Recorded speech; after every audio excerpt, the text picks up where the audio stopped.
Hello there guys and welcome to the first episode, episode A in the A to Z of obscure trading card games. Today we're going to be taking a look at the game Ani-Mayhem. Ani-Mayhem was published by Upper Deck and was first released in 1996.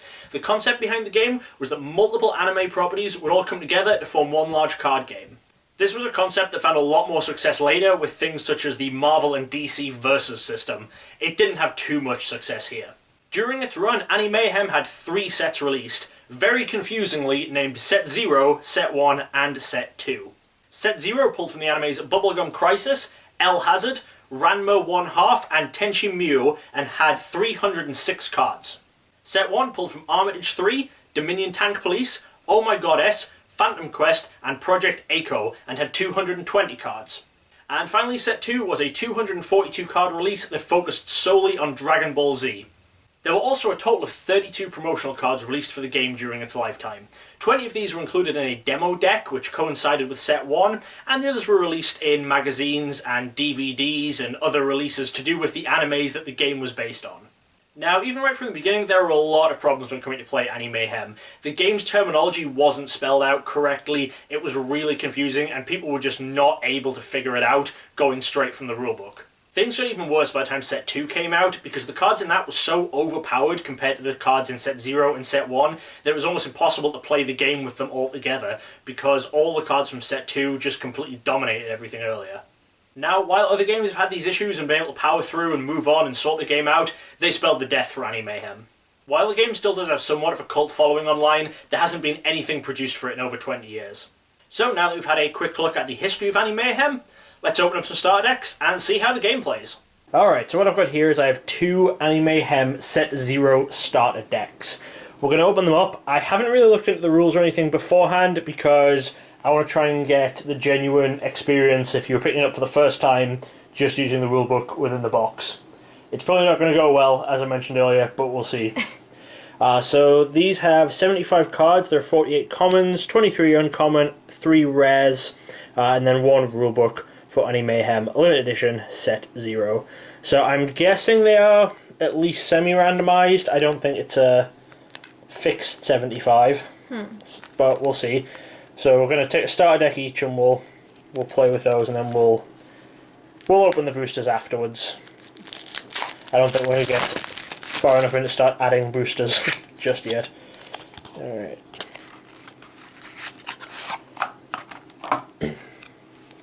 Okay, so that is a thing of characters. I read about these a bit online. I think they're called chit cards.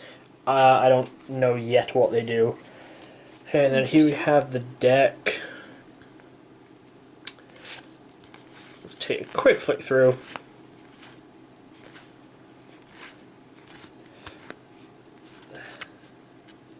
This device. Just artwork looked weird there. I don't know any of these animes. These cards also, just from first feel like they're going to be very hard to shuffle unsleeved. But we'll give it a go. Excellent. I recognize some of the Tenchi Muyo artwork. Okay. I've seen that anime, but I don't think I've seen the other ones. There was like Ranma. Yeah. What was the other one? There were 5, and I think it was 4 or 5 in this one. Alright. I'm going to quick flick through.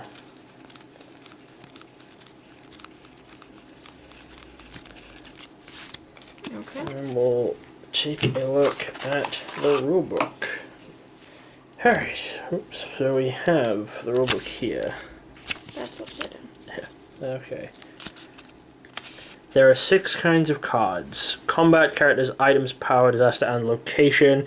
There's no limit to the size of your deck, with the exception of no more than 1 of any character and 3 of any other card. Okay, so you have to separate out your combat cards. Oh, it seems like you have to separate everything out as you start. Huh. Alright, we'll read through that more. Let's take a look at the other deck, see if it is exactly the same or not. Hopefully it isn't.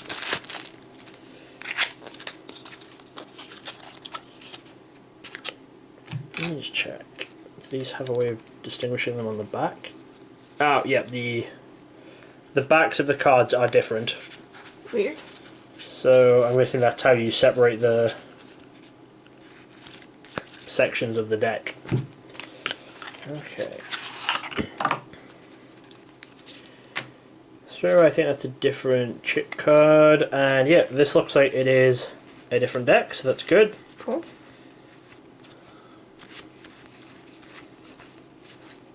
I don't know if is there a rarity symbol on them anywhere? It tells you on the bottom which anime they're from. I do not know if it tells you the rarity of the card. I'm sure we'll find out. Some cards just ran upside down. I think we're getting some of the same cards as we saw in the first deck. Yeah. But it's not the same 75. No, which is good.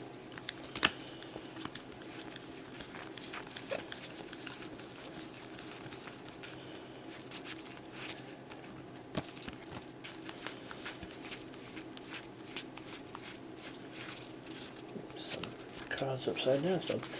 Alright, so we'll have a sit down and we will see if we are able to play a game of this. I think you have to sort them out by the colours on the back. Oh, we said the red ones were the combats. Mm-hmm. Those are the locations. That's a character. Mm-hmm. That's a disaster. So I'm going to say one of this type is item and one is power. So okay, that's item. So this must be power.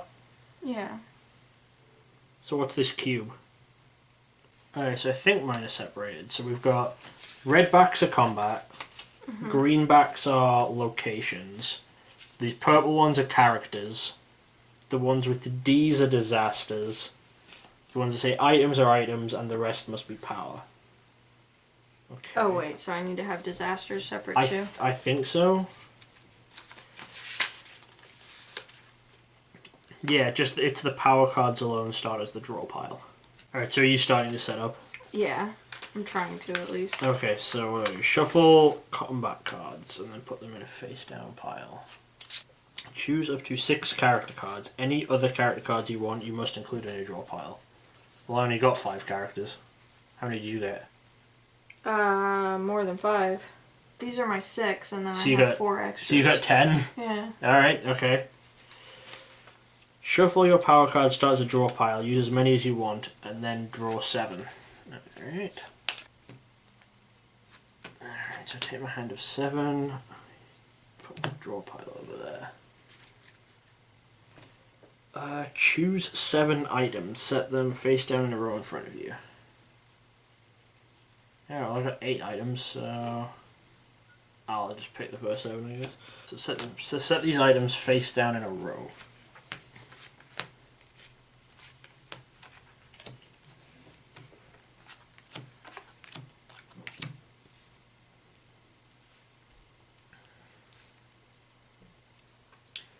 Now for the fun part. You may have as many disasters as the total number... Oh, you must have as many disasters as the total number of the rest of the cards in your draw pile. 1/3 of your disasters must be major disasters. Shuffle and deal 2 disasters face down over each item. Shuffle your remaining disasters into your draw pile. Alright, so you deal 2 disasters over each.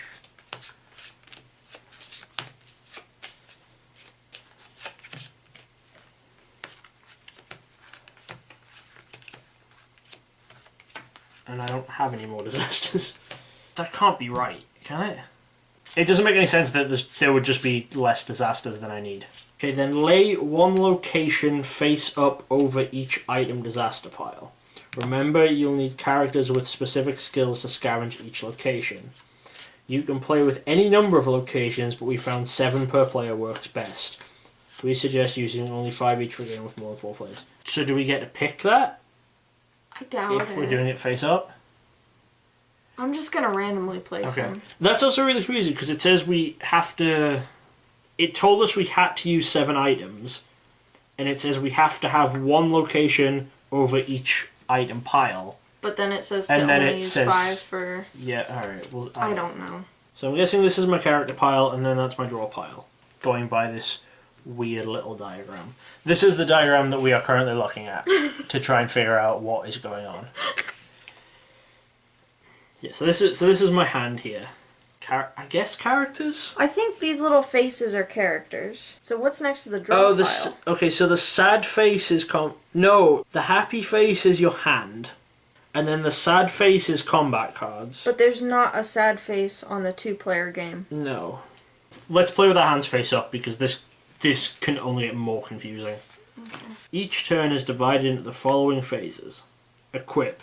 Each turn you may play 1 enhancement, 1 equipment, 1 global, and any characters in your hand. I don't know what is happening with the character pile. So I'm guessing the characters that we chose to start with are kind of just about. Alright, there are 4 kinds of power cards. Equipments have the wrench. Enhancements are blue with a chevron. Globals are blue with a sunburst. And flash effects are blue with a lightning bolt. Globals are played outside the field and affect all your characters. To play an enhancement or equipment, you must move the character off the field from one of your locations first. See movement. Some equipment cards will allow you to equip at any location. Parley. In Parley, players may negotiate alliances against disasters, agree upon non-conflicting movement, etc. A character may also call Parley with any other character able to move in one turn to the location it is on.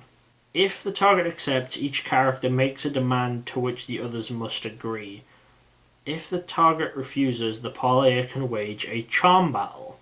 If the charm, including power and item cards of the attacker, is higher than that of the majority of characters in the target's party, charms compared individually, the target must obey. If combat is ordered, charmed characters will fight until they take damage equal to twice the difference between their own charm and that of their charmer. What? That is... Alright. God. I found a breakdown of the character card. Alright. Let's have a look at some character cards there. That's what a character card looks like. It has 5 sets of stats. Going from top to bottom, they are damage, defense, movement, charm, energy. The skills at the top determine the location a character can scavenge and items or power cards it can use. Each character also has its own special talents listed in the text box and a sex indicated by the icon in the lower right hand corner. I have 3 females, a male, and a ship. Some characters will transform. Oh. Luckily none of these, so I'm going to ignore that. Wait, is this a transform one? I don't think so. Okay. I just don't know why he has 2 sets of stats. Oh, yeah, they have inset pictures of their alternate form and 2 sets of abilities. Okay, yeah, they do. If you have cards for both of the characters' forms, you may transform from one form to another during the movement phase by sacrificing your move. Right, so what's a disaster? We haven't even seen what a disaster is yet. If a we're on locations. If a location has a planet or dimensional symbol on it, you can cross over that location during your movement, but you may not stop on it unless you have equipment, an item, or a character with the corresponding symbol. Havens are special location cards. Do you have anything that says Haven? Right, disaster. These orange framed cards have a sphere in the upper left corner bearing their insignia, which is a D for minor disasters and D with an exclamation mark for major disasters. They may have damage, defense, movement, and or charm, but do not have skills yet. Items, the point. Valuable for abilities they bestow. Plus at the end of the game, whoever has the most wins. This is so confusing. Movement. Move 4 characters individually or in parties up to 4 any direction along the field. Parties are limited to the movement of their slowest character. Solo game, you can bring characters into play anywhere on the field. 2 players bring characters into play on either side of your opponent's field. 3 or more players bring characters into play on any opponent's location which touches one of your own. We have included in each base game a chit card with images of all characters in the first set printed in a grid pattern. Handy for use as tokens. How's that for kind? They could have left it out and added some more pages to the rulebook. That would have been a lot better. You may only leave the field from one of your own locations. I still don't know where these characters start. I don't know if these start on the battlefield, because it said we had to pick these, and then the rest went into the draw deck. This game is a disaster. Some disasters are non-combative, others are very combative indeed, which thus requires combat. Disasters automatically strike characters with items first. Victorious characters can retrieve and use defeated characters' items and equipment. They must... This is... Up to 3 characters can attack a minor disaster. Up to 4 characters can attack a major disaster. A bonked character has taken enough damage to be removed from combat in order to be killed. Bonked? Reload. Players take turns drawing cards from their draw pile, each drawing 1 new card per turn until all players have 7 again. What? 1 new card per turn until all players have 7. So just everyone draws up to 7? Oh, but if any player draws a disaster, reloading stops immediately and players proceed to the maintenance phase. So you still take turns drawing 1 each, but drawing 1 new card per turn until all players have 7 again. Players take turns drawing cards. So it's not like a turn. I don't... So it's like you take a turn. You have a turn drawing a card, and then I have a turn drawing it. Oh. Yeah. But these are phases of the turn. I mean, I know online it said that the rules weren't written too well, but like the Wikipedia page did warn in advance that it wasn't well mechanically thought out and things weren't explained too well. But I didn't think it would be this bad. Like, I don't know what I do with any of these cards. Like, these are the character cards I was told to select at the start of the game, and nowhere has it told me what to do with any of them. They move to locations. But from where? Like, do I just start them on locations? I know this is a terrible start for the series, but we may have to call it. Like, we've struggled through 10 minutes of setup, and there's nothing, I don't know what to do. This, just having set this up and laid it out, this feels like, even if I knew how to play, this wouldn't be fun. Do we want to try and figure out maybe just a solo game? But how? We would know how to set up a solo game, but we don't know how to play it. Like, I don't know where anything starts. So let's assume that characters are part of your hand, I guess, or whatever. But no, they because just start somewhere. Okay, because it told us to set up to 6 characters aside. Right. So. But then they were just aside. It never told us what to do with them. So your 6 characters, I guess you just get to like pick where they start. Nope, I'm calling it with. I don't feel that anyone is going to get anything out of us trying to sort this. So there you go. That was our first game of Ani-Mayhem. We spent a while setting it up, a long time reading the rulebook, and now we've quit without anyone moving a card or doing anything. Okay, so that was a bit of a disaster. I promise you, we did spend a lot longer than you saw there just trying to figure it out, but we couldn't. Based on the rulebook alone, we could not figure out how to play. Now, I believe there are resources and stuff online where you can go and learn how to play and see all the erratas and stuff and the changes to the rules, but I want to give you guys a kind of a straight-out-the-box experience of jumping into the game, and that experience is one of great frustration and annoyance. Nevertheless, I do also have some booster packs for the set, so we'll go through those real quick. I had hoped that when going through the booster packs I'd be able to say whether cards were good in the game or not, but as the game is completely unplayable out of the box, I'm not able to do that, so enjoy anyway. Yeah, let's just open some boosters. The game's unplayable. So these boosters have... these booster packs are from set 1. The second set. Yeah. They have 9 cards, 5 commons, 3 uncommons, and 1 rare. Although, how we will know what they are, I have no idea. So, let's just open these boosters up, we'll see what we get. We'll see what happens. We have Get Around,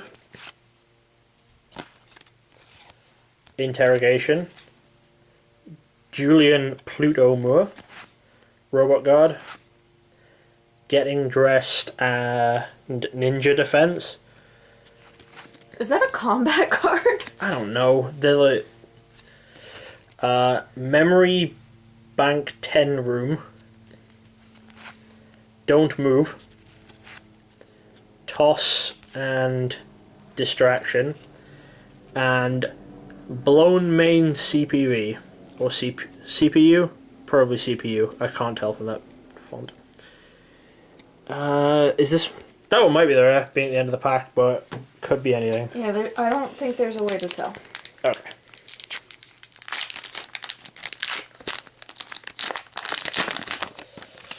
Alright, then we've got an item. It's Mecha Plans, No Way Out, Happy Students, Assassin Bot Land Augmented, Kozo Carino, Firefight, Overdoing It / Avoid, Junkyard, and Unipuma. I haven't seen these animes. Yeah, I haven't either.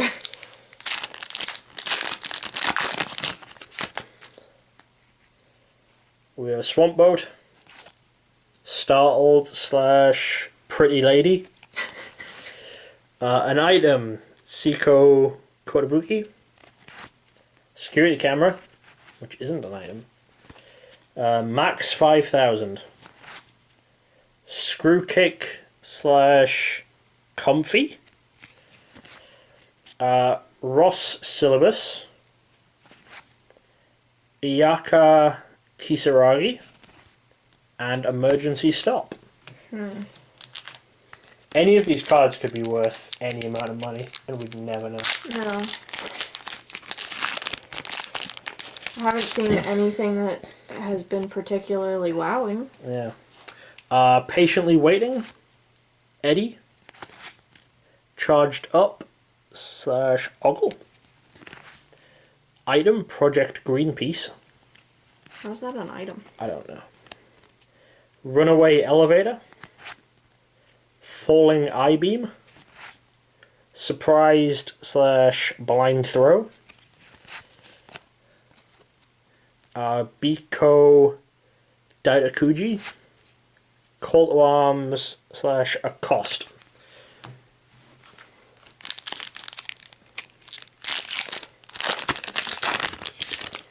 Final pack. We have got an alien ship, Neat. Shortcut, SWAT Team, Startled / Pretty Lady,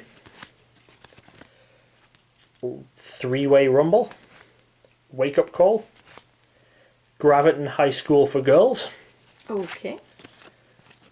Eiko Megami, and Computer Link. Alright, so that was the packs opened. Jeez. Okay, so finally let's go over and have a quick review of the different parts of the game. Gameplay-wise, unplayable out of the box. To be honest, personally, I figured it wasn't worth it for me to even try and look for the rules on the game. It does not seem like the kind of game I'm going to enjoy. And of course, if almost none of the cards do what they actually say they do on the card, it's going to be a nightmare to even just try and keep up with playing a game, even if you figure out the rules. In terms of the cards themselves, the card quality is nice. The stock is good, they're nice and glossy, and they are firm and rigid, so they're not going to bend and get damaged really easily. In terms of the card layout, there's quite a lot going on, they look a bit busy, and while I do appreciate that they were just taking screenshots from different animes to use as the artwork, and that was the point of the card game, it didn't seem like they'd done it too well. The artworks were not bright, they weren't jumping out at you, they were quite small just in terms of how much area of the card they took up. It seemed like they were smaller than a lot of other games. So personally, I'm not too much of a fan of how it looked, but some of that might just be because I'm not familiar with the animes that we were looking at. If you're a big fan of one of the animes, then I guess it probably would appeal quite a lot more to you. In terms of collecting, it doesn't seem like it would be too hard to put together a collection if that was what you were looking to do. With only 3 sets and a handful of promos, and the game not having a huge amount of desirability, there aren't too many cards to be chasing down, and none of them should be a ridiculous price. From what I've seen, most of eBay's single market is limited to the Dragon Ball Z set. Obviously, that is the most popular anime by far out of any of them, and it just had its own card game rebooted, so that is probably maximizing people's interest in it. But the other sets are still available. There's a lot of sealed product on there, and there are a lot of just bulk lots of people just selling out of their collection. So it's definitely not too hard to go on there, spend a little bit of money, get quite a lot of it, and then just have to pick up the missing pieces as you go. For some later games in the series, I might try and put myself together a collection of the game if I like it, and use videos to track my progress and show you guys how I'm doing on that. But this isn't going to be one of those games. It just doesn't have the appeal to me in terms of how the cards look. I'm not invested in the franchises or anything like that, so this one just isn't for me. So that should be all I need to say about the game, and I really hope you guys enjoyed the first episode of this new series. As always, I would love to hear feedback from you guys, anything you would improve. You can leave me a comment, my Twitter's in the description, my email's in the description. However you want to get in contact with me, I would love to hear it. And hopefully you guys will join me next time when we are looking at Decipher Inc.'s Beyblade CCG. Thanks for watching, and I'll see you guys next time. Thanks for watching. Check out some more videos right here. And don't forget to subscribe for more awesome Pokemon content from DJ Gigabyte. Gotta catch 'em all!